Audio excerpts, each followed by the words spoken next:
Hey, how's it going, guys? Today we are going to talk about brass, how to select good quality brass, and give you an idea of quality by brand of brass. Brass is very essential to the quality of your reloads. If you're just loading up stuff to go blast and plink, that's fine. You don't really have to worry about this too much. But if you're trying to shoot small groups, like I'm going to teach you guys how to do, you're going to have to worry about consistency in your brass. So the brass that I have lined up right here, I have some new, never fired Hornady brass. I also have some once fired Federal brass. You can see on the head stamp here. You can see on the head stamp here, FC for Federal Cartridge. That's what I think it stands for. Right here we have some more Federal. This is simply nickel plated. So as some beginners I've seen ask, you can reload nickel plated brass. Although it may seem a little bit tougher than regular brass. Right here we have WW Super, which stands for Winchester. That's Winchester brass. And then on the far right over here, I have RP, which is Remington Peters brass. This is from some factory ammunition. This is from factory ammunition. All of it except for the Hornady stuff right here was from factory ammunition. Now, unfortunately, I don't have much experience with the best name in the business when it comes to brass, and that is Lapua brass. Lapua is supposed to be very consistent with its weight and its wall thickness and just the quality of the brass itself. I had a quick phone call with Curt at Vaughn Precision, and he's helping supply some of the information in this video. Some of this stuff may be controversial. I'm sure there's plenty of people who will disagree with some of the things I'm about to say. But from my perspective, this is how I feel that the quality goes by brand. Now, something important is that you want consistency in your brass. So what I did to start procuring brass for my 243, I would go out and I would buy the same ammunition over and over again. Federal Fusion with the 95 grain coated bullet. After buying box after box, it starts stacking up, and then all of my brass I have to reload is more consistent that way. It's all got the same head stamp. Switching between different head stamps will actually give you different pressure curves and will totally change how your bullets actually shoot and group. So it's important to get good consistency. Something as simple as just switching the brand name or the head stamp on your brass could affect how your groups size. So once you actually have some fired brass, here are a few ways you can tell the quality of the brass. So we'll start off with something simple, and you can weigh it on your powder scale. I just use a digital scale, throw them on there, and I actually came up with a weight and average and standard deviation in the weight for every cartridge here. Something important, you're going to want to look at the flash holes, and as you spin it, they need to be centered. This one is centered. A lot of cheap 223, when they punch the primer hole through it, it must just be on a mass production machine, and it's actually off center and it's not doing much good. You can see down into the primer pocket of this brass right here. It's got a very even corner in it. This is a good looking primer pocket. I definitely wouldn't have any problems with this. Looking down on the inside of the case, down in there where the primer pocket hole or the flash hole is, what they do is they take a pin and push a hole through that in the brass, and when it pushes that brass out, it creates burrs. So you can use a deburring tool that reaches down in the case mouth. It's just like a small drill bit, and it goes in there, you spin it around, and it cuts off the excess material that's left when they in there when they punch the flash hole into the brass. Another aspect that's very important of consistency is neck thickness, and you can take your calipers or you can take your micrometer and you can measure the neck thickness and rotate the case and measure it in a few spots. Basically, you don't want to get much deviation there. You want to keep that number as little as possible, down into the thousandths of an inch, hopefully less than a thousandth of an inch. Wall thickness is important. They do make specialized tools for that, but because you guys are beginners, I wouldn't be too worried about it. I don't have a tool to check that, and I really don't have much problems right now. If I was getting into serious competition, that's definitely something I would consider picking up. Now, I weighed out all these different pieces of brass. Some of them have primers, so I'm not going to say that the weight is important, but there is variation in weight between the decapped ones. It's interesting to see the difference in the amounts of weights that they weigh. That's the standard deviation of the weight of the brass. So going by brand, Hornady had a standard deviation of 1.01 grains. So on average from case to case, they're going to vary from about 1 grain. Federal, which I buy as hunting ammo, I shoot it because it shoots good as the hunting ammo, so I get a double use out of it. I get a good shooting first round, and then when I reload it, I can tailor it to whatever I want it to be. Federal standard deviation is 0.328. So from case to case, it's going to vary by 0.3 grains. That's pretty good. That's actually the best out of all of these right here.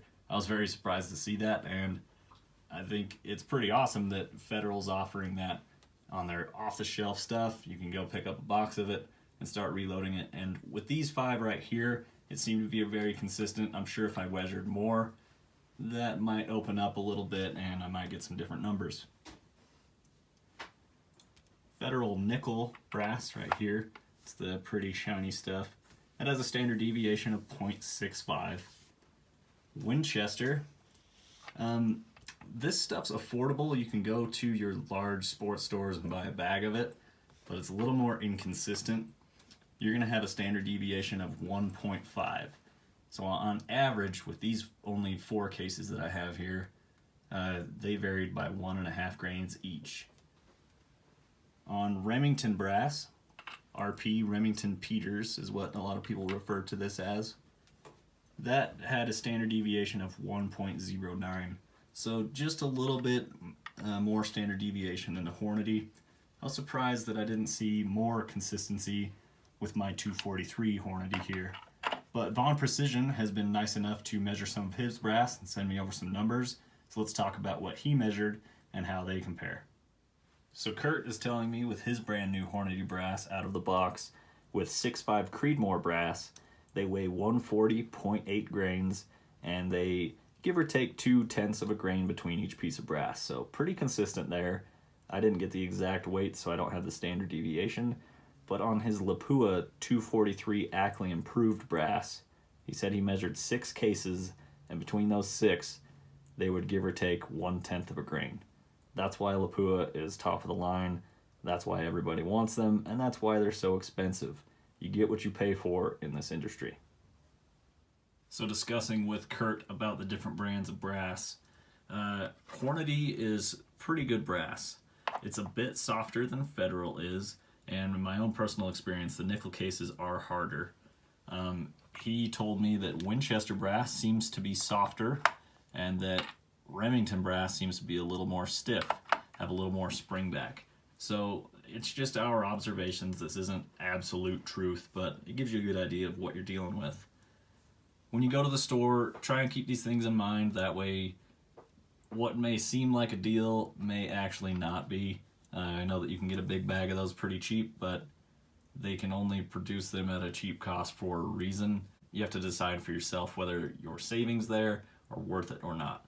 Again, this factory loaded ammunition has served me pretty well. I've reloaded it quite a few times and I have quite a few pieces of it.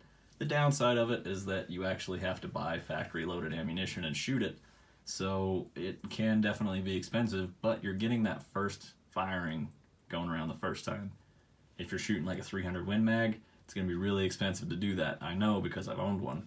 So you'll probably want to just buy a bulk bag of brass.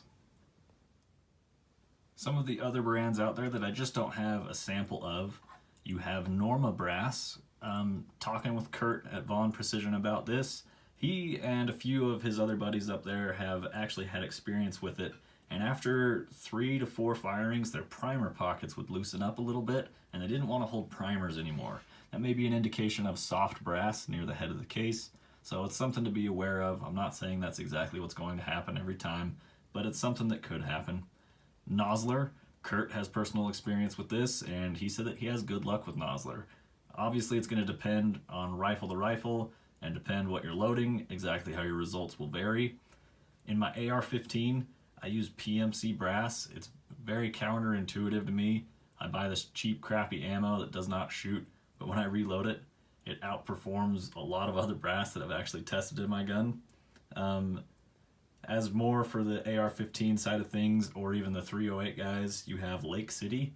Lake City's supposed to be pretty good brass. I think why most people run Lake City is it's affordable and it's easy to find. I think that's a big deal for a lot of people, which myself included. I have quite a bit of Lake City because it's affordable and it's easy to find. I don't have any experience with Spear, and I don't have any experience with Weatherby. Although Weatherby makes some kind of interesting cartridges, I don't know if you have any choice. If you have a 3378, I think you're kind of stuck with Weatherby brass there. Nosler does offer some custom side of things. I've looked into building a 280 Remington Ackley Improved, and they are the only ones who offer brass for that. It's very expensive. I could fireform other brands of brass to it, or I can decide if I just want to pay up front and buy the Nosler brass. Well, I hope this gave you guys a good idea of what you can expect when looking for brass on your reloading equipment. Personally, I think buying just factory rounds is a great way to go.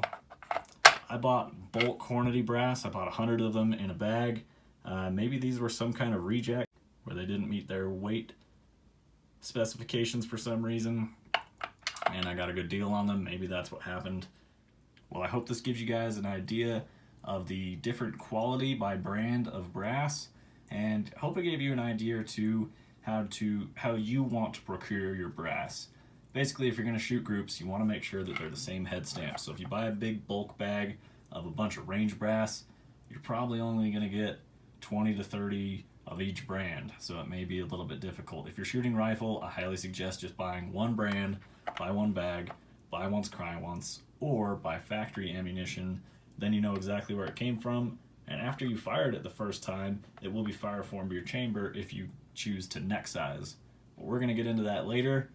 I appreciate you guys watching. I really hope this helped you. Drop a comment below what you think if you have any questions. I'm more than happy to help you. Also, Curt at Vaughn Precision has a great YouTube channel. Lots of great information over there on precision reloading as well, or even how to build a Savage rifle into an absolute long-range monster with a Wildcat. It's very good stuff. It's very entertaining. Please check out his channel. He's helped my channel greatly. Appreciate you guys' time. We will talk to you guys later.